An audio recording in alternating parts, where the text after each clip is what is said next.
You're watching IntoWineTV, and we're at Incanto in San Francisco. And today we're tasting wines from strange places. And this is the 2007 Weinrieder Kugler Riesling. It's from Austria. Well, Austria is not such a strange place if you think about it.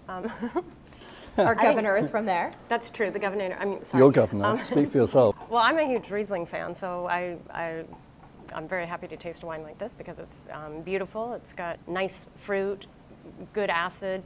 It was interesting. We were just talking. It's a little high for Riesling in terms of alcohol. It's 13.5, but it doesn't feel out of balance to me.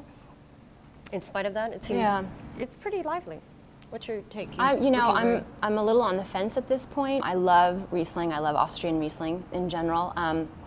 It's my understanding, I haven't tasted a tremendous number of 07s from Austria, but it's a pretty full-bodied, opulent, ripe vintage. And this wine right now, I know it's 07, is displaying a lot of kind of baby fat. There's a lot of fruit.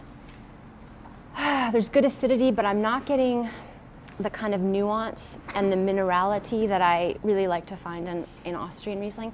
I'm also getting a lot of sulfur on the nose. It's already blown off when we first poured this. It was immediate and it's already started to taper, and I don't consider that a fault, but just as an observation, I think that's something to be expected if you were to open this bottle. So I don't know, I think I might like it more in half an hour perhaps, but right now I'm not sure how I... Yeah, well, keep drinking. Keep drinking this, and keep after going. half an hour, the alcohol level will make you enjoy this. I'll love it. It'll be the best ever. You'll even enjoy our company by then. Yes, exactly. It's obviously a seriously made wine, a serious winemaker making this, and I do get the minerality in it. I like the minerality in it. The sulfur didn't bother me because it's not overbearing.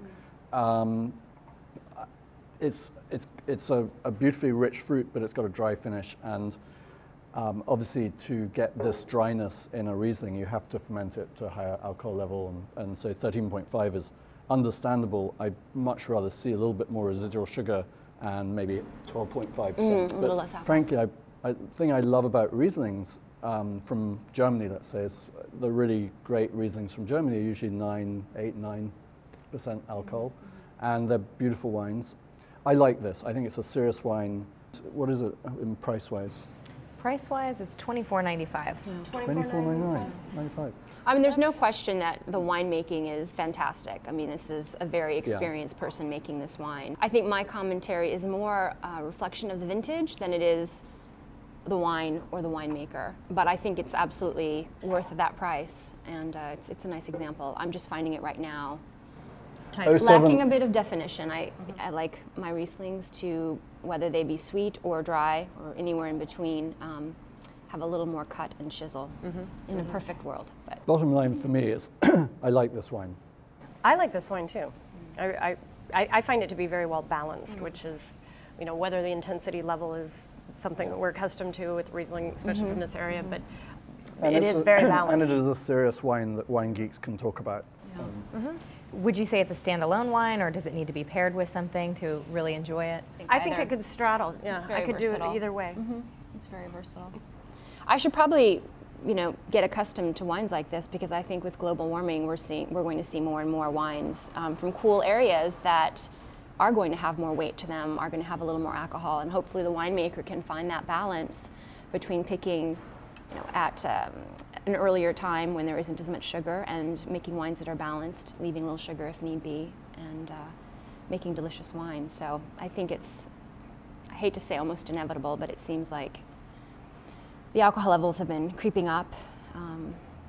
I would drink this over the years. I would drink this before dinner with cheese. In America, you tend to eat cheese before dinner. I don't know why, but so anyway, why would you do it? so if I have to do that, and white wine is so much better with cheese than red wine, and this would be a good wine to drink before dinner with cheese. Big market in America for this type of wine. Overall, great reviews, whether as a standalone wine or as a wine paired with cheese or anything else. This is the 2007 Weinrieder Kugler Riesling, and it's from Austria. Hope you enjoy it. Give it a try. See you next time, and thanks for joining us.